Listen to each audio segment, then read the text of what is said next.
kanker darah itu adalah suatu keganasan yang berasal dari sel-sel darah di tubuh, di mana sel-sel darah itu berkembang secara tidak terkendali, maupun juga di jaringan pembentuk dari sel darah tersebut. Sel darah itu bermanfaat salah satunya mengantarkan atau mengedarkan oksigen, kemudian juga bisa sebagai pertahanan tubuh kita, dan selanjutnya juga bisa berperan sebagai penghenti perdarahan. Secara garis besar, kanker darah ini terbagi menjadi 3, yaitu yang menyerang sel darah putih atau biasa dikenal sebagai leukemia. Kemudian yang kedua, itu adalah yang disebut sebagai multiple myeloma. Dan yang ketiga, yang biasa disebut menyerang sel kelenjar getah bening. Ini adalah suatu jaringan pembentuk sel darah. 3, 2, 1. Gelombang suara kami akan meningkatkan kesehatanmu. Halo Sobat Sehat Stomo, berjumpa kembali dalam acara podcast Kanal Informasi dan Edukasi Stomo. Perkenalkan, saya Dr. Arina Salsabila, spesialis penyakit dalam, yang hari ini hadir dalam obrolan yang seru, santai, dan bermanfaat. Telah hadir bersama kita Dr. Nimade Intan Dwi Jayanti, spesialis penyakit dalam, konsultan hematologi onkologi medik. Beliau adalah staf pengajar aktif di Rumah Sakit Dr. Stomo Surabaya. Halo Dr. Intan, apa kabar? Halo Dr. Arina. Sehat ya dok? Sehat, syukurlah. Oke dokter, topik kali ini adalah mengenal kanker darah. Nah, topik ini sering kali kita dengar ya, tapi masih banyak yang bikin penasaran. Mungkin Dr. Intan ingin menjelaskan ya dok tentang mengenal kanker darah, karena saat ini kita bertepatan dengan Hari Kanker Sedunia, United by Unique ya dok. Mungkin dokter bisa menjelaskan? Iya, baik, terima kasih. Halo Sobat Sehat, memang saat ini kita dalam rangka Hari Kanker Sedunia ada topik mengenal kanker darah. Tapi tema yang diangkat United by Unique. Apa sih sebenarnya gitu ya? Jadi Dr. Arina, United by Unique itu bahwa di setiap perjuangan melawan kanker, tiap-tiap pasien ini pasti memiliki pengalaman yang berbeda-beda dan tentunya yang unik. Itu yang perlu kita pahami, dan diperlukanlah suatu persatuan, baik itu dari tim tenaga kesehatan atau bersama-sama dengan keluarga, seperti itu. Dan terkait kanker darah, mungkin Sobat Sehat juga pernah mendengar walaupun jarang bahwa kanker darah itu adalah suatu keganasan yang berasal dari sel-sel darah di tubuh, di mana sel-sel darah itu berkembang secara tidak terkendali, maupun juga di jaringan pembentuk dari sel darah tersebut. Secara normal, sel darah itu bermanfaat salah satunya mengantarkan atau mengedarkan oksigen. Kemudian juga bisa sebagai pertahanan tubuh kita. Dan selanjutnya juga bisa berperan sebagai penghenti perdarahan. Namun karena terjadi pertumbuhan secara tidak terkendali, maka sel-sel sehat ini malah menjadi turun dan fungsinya menjadi semakin turun. Seperti itu. Oke, baik. Berarti kanker darah itu mempengaruhi sistem ya, sistem pada tubuh ya dok? Betul sekali. Berarti ada macam-macam ya dok ya? Iya, benar. Secara garis besar, kanker darah ini terbagi menjadi 3, yaitu yang menyerang sel darah putih atau biasa dikenal sebagai leukemia. Ini membuat sel darah putih berkembang atau terproduksi secara tidak terkendali. Kemudian yang kedua, itu adalah yang disebut sebagai multiple myeloma. Ada ciri khasnya yaitu nyeri tulang ataupun juga perubahan dari jumlah sel darah. Seperti itu Dr. Arina. Dan yang ketiga, yang biasa disebut menyerang sel kelenjar getah bening. Ini adalah suatu jaringan pembentuk sel darah atau dikenal dengan nama limfoma maligna. Seperti itu. Baik dokter. Berarti Sobat Sehat, tadi seperti yang dijelaskan Dr. Intan, ada berbagai macam jenis kanker darah ya dok. Ada leukemia, limfoma, dan multiple myeloma. Sepertinya mirip ya dok, tapi mungkin bisa dijelaskan lebih detail dok, itu gejalanya seperti apa ya dok? Iya benar, berbeda-beda seperti yang mungkin tadi sudah saya sampaikan. Leukemia dia lebih menyerang dari sel darah putih, di mana seperti kita tahu sel darah putih itu kan berfungsi untuk daya tahan tubuh seperti itu, sehingga di saat berkembang dengan tidak terkendali karena sel ganas ini, maka sel-sel darah lainnya seperti sel darah merah, sel darah trombosit ini itu bisa turun, sehingga gejalanya ya bisa demam, bisa juga terjadi penurunan dari trombosit atau keping darah ini sehingga menjadi mudah berdarah. Kemudian kalau limfoma, karena dia adalah suatu kelenjar getah bening ya, sehingga kadang ada muncul suatu benjolan seperti itu. Jadi memang berbeda-beda. Sedangkan yang multiple myeloma adalah keluhan lebih ke nyeri tulang, Dok. Baik. Karena dia juga menyerang di tulang-tulang seperti itu. Oke, baik, itu ternyata gejala-gejalanya ya. Kalau gejala awal nih dok, kira-kira apa yang dialami para penderita? Ya, secara umum ya, kanker darah secara umum gejalanya pertama bisa mengalami karena penurunan dari sel darah yang lain, mengalami pucat atau kelemahan, lemah, letih, lesu gitu, yang dianggap mungkin sepele ya dok, lemah, letih, kurang tidur aja, kurang istirahat seperti itu. Tapi hati-hati, ini bisa menjadi tanda awal terjadinya suatu kanker darah. Yang kedua yang perlu diwaspadai, demam atau panas badan yang panjang, jangka panjang seperti itu. Rata-rata di atas 2 minggu. Kenapa ya? Ini kok nggak ngapa-ngapain, nggak ini tiba-tiba masih panas. Terasa badan ini kok mungkin sumer-sumer gitu istilahnya ya, sumer, tapi ya, dan itu berjalan terus sampai bahkan ada yang 1 bulan. Demam yang tidak diketahui penyebab pastinya, itu juga kita harus hati-hati. Kemudian yang ketiga, teraba benjolan. Nah, benjolan misalnya di leher gitu ya dok ya, atau mungkin di ketiak pas mandi. Nah, ini kenapa kok teraba ada benjolan yang seharusnya tidak ada benjolan di sana? Itu juga harus menjadi kewaspadaan. Dan ada juga yang lebih mengeluhkan ke perdarahan. Saya dok nggak kenapa-kenapa, bangun tidur tiba-tiba mimisan gitu, tiba-tiba gusinya berdarah.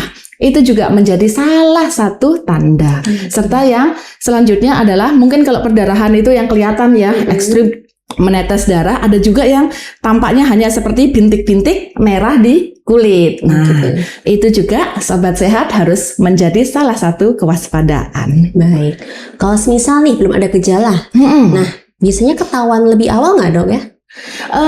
Bisa diketahui biasanya secara tidak sengaja, misalnya dengan saat dilakukan pemeriksaan darah rutin seperti itu, tiba-tiba loh HB-nya kok turun, loh ini leukositnya atau sel darah putihnya kok mendadak lebih tinggi seperti itu. Jadi memang kadang kanker darah ini ditemukan secara tidak sengaja. Tapi paling sering sih karena demam, karena panas badan dok. Iya, panas badan, curiganya mungkin penyakit infeksi yang lain gitu. Akhirnya sama dokter diminta untuk ayo cek darah lengkap dulu gitu. Nah, di situ langsung kelihatan ini kadar dari sel-sel darah. Dan itu yang kemudian membuat dokter menjadi lebih waspada. Loh kenapa kok ada permasalahan seperti itu? Oke, baik dok. Kalau begitu sebenarnya kita bisa ya melakukan deteksi dini pada orang-orang sehat. Tapi menurut dokter sebenarnya siapa saja dok yang beresiko terhadap penderita kanker darah? Jadi kalau resiko ini tidak hanya untuk kanker darah sih, tapi secara umum untuk kanker pada umumnya memang beberapa yang bisa menjadi faktor resiko adalah seperti adanya paparan terhadap bahan-bahan kimia seperti itu dok. Kemudian mungkin keluarga yang dimana para yang mempunyai riwayat keluarga, baik itu kanker darah ataupun kanker organ-organ yang padat ya, seperti kanker paru, kanker payudara, itu juga menjadi salah satu resiko. Atau juga pasien yang sebelumnya pernah mendapatkan terapi-terapi seperti kemo atau radiasi, itu juga bisa menjadi salah satu faktor resiko seperti itu. Nah, kalau dari kelompok resiko tersebut, apa usia dan faktor genetik juga berpengaruh ya dok terhadap pasien kanker darah itu? Ya, faktor genetik karena memang kan keturunan ya, dari ini juga dari keluarga salah satunya, itu memang bisa menjadi faktor resiko dan berperan juga. Cuman kan memang persentase juga tidak terlalu tinggi seperti itu ya dok. Justru memang malah dari lingkungan ini, faktor gaya hidup dan lingkungan yang sangat berperan sebenarnya. Oh, berarti gaya hidup juga berpengaruh ya sobat sehat. Nah, menurut dokter Intan, kira-kira dalam gaya hidup lifestyle, apakah ada pencegahan nih yang kita bisa lakukan sehari-hari untuk mencegah terjadinya kanker? Iya, cukup banyak ya sebenarnya ya peran dari gaya hidup atau lifestyle kita ini. Yang pertama, istirahat yang cukup. Jangan sampai apa ya dok? bekerja terlalu diforsir gitu ya.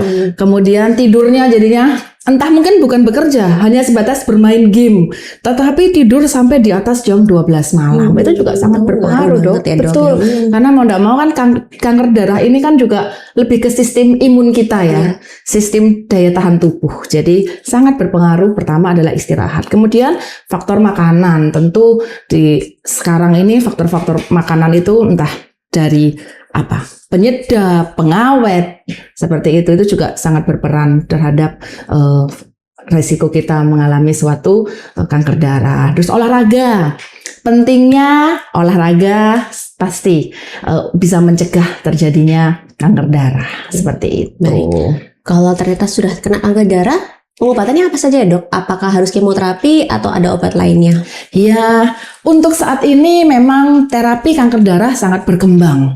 Mungkin di awal harus kemoterapi seperti itu ya. Tapi sebenarnya ada beberapa pilihan seperti kemoterapi tentu memang menjadi nomor satu ya. Nomor satu untuk terapinya. Tapi ternyata dilihat juga nih, oh usianya, oh kondisi fisiknya belum memungkinkan, tidak memungkinkan, maka ada lagi pilihan seperti imunoterapi. Ada juga terapi targeting terapi, dan terapi target ini juga ada yang baik itu diberikan secara infus ataupun secara minum, Dok. Jadi pasien-pasien ini lebih nyaman ya, karena tidak harus dirawat inap, bisa dengan pengobatan minum. Dan ada juga yang memang menjadi istilahnya yang lebih poten atau lebih berperan adalah transplantasi sumsum tulang. Mengingatkan kanker darah ini kan menyerangnya juga di sumsum tulangnya ya, Dok, pabriknya. Maka pilihannya adalah juga mengganti sumsum tulang tersebut dengan transplantasi. Jadi memang ada beberapa modalitas terapi. Baik Sobat Sehat, tadi kita sudah mendengarkan pencegahan, pengobatan. Tapi tentunya ini semua tidak gampang ya. Menurut Dokter Intan, tantangan apa saja sih yang selama ini Dokter Intan alami dalam memberikan edukasi di pencegahan maupun pengobatan pada pasien? Iya, sebenarnya pertama pencegahan dulu ya. Tantangannya banyak yang lebih memilih untuk makanan cepat saji, Dok. Nah itu juga, ya biar gampang ya, biar cepet, masak juga nggak ada waktu, sehingga makanan cepat saji, fast food segala macam, apapun itu juga sulit untuk bisa kita jangan atau dicegah, itu juga kesulitan dalam itu. Yang kedua olahraga. Karena apa? Karena waktunya kayak sudah habis gitu. Banyak yang pasien, aduh Dok, untuk olahraga sudah kehabisan waktu kayak gitu. Padahal kan olahraga tidak harus yang pergi ke suatu tempat lapangan atau ya, Dok. Di rumah aja bisa. Cukup dengan kita menggerakkan seluruh badan kita, entah itu dengan jalan atau stretching, peregangan, itu bisa dilakukan setidaknya 15 menit sampai 30 menit lah sebelum mandi pagi, seperti itu ya. Itu bisa, dan itu memang menjadi satu tantangan dan motivasi lah. Ayo semangat, itu yang paling sering sih menjadi ini kita. Kemudian kalau pengobatan, rasa ketakutan pasien-pasiennya ya memang mendengar kata kemoterapi gitu ya, itu kan memang, nah ya Dokter Alina ini ya, betul kayak kemoterapi saya pasti ada muntah-muntah ini, rambutnya rontok, rambut ini, seperti itu. Tapi dengan pengobatan yang juga berkembang sekarang, maka tentunya mual muntah, rambut rontok ini sudah sangat-sangat minimal. Bisa kita bisa kita cegah seperti itu. Berarti prosesnya penuh tantangan ya, Dok ya? Betul, sangat Kalau penuh sudah tantangan. begitu, mungkin dukungan dari keluarga itu penting ya untuk pasien itu. Betul, itu kenapa sesuai tema United by Unique, kita harus bersatu gitu ya. Dari tim medis, ya ini kami para dokter, perawat, seperti itu, dan para keluarga. Karena apa? Karena di saat pasien sudah mengalami rasa jenuh atau dalam pengobatan, karena pengobatan ini kan bukan pengobatan yang hanya seminggu, 2 minggu ya, Dok ya.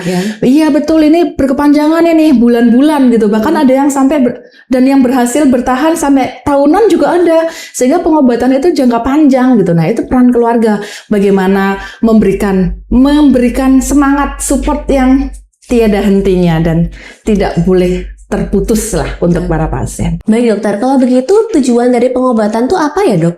Ya, tujuan dari pengobatan kanker darah ini yang pertama tentunya mengendalikan sel kanker itu.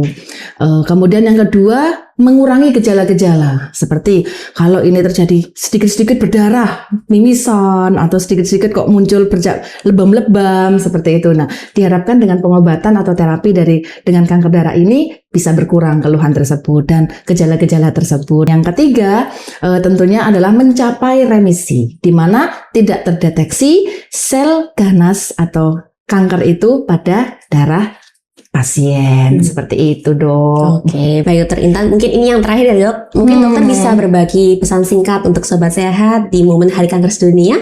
Oke, Sobat Sehat, kanker darah memang tentu dirasa menakutkan. Namun, deteksi dini, tidak takut untuk berobat.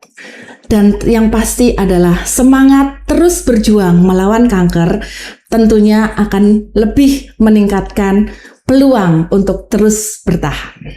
Baik, terima kasih banyak Dokter Intan atas penjelasannya Terima yang kasih, sangat bermanfaat Dokter hari Arina. ini. Dan sebagai penutup, ada satu pesan yang ingin saya sampaikan kepada Sobat Sehat. Di Hari Kanker Sedunia, mari bersatu bukan hanya dalam satu tujuan, tapi juga dalam menghargai keunikan setiap perjalanan hidup.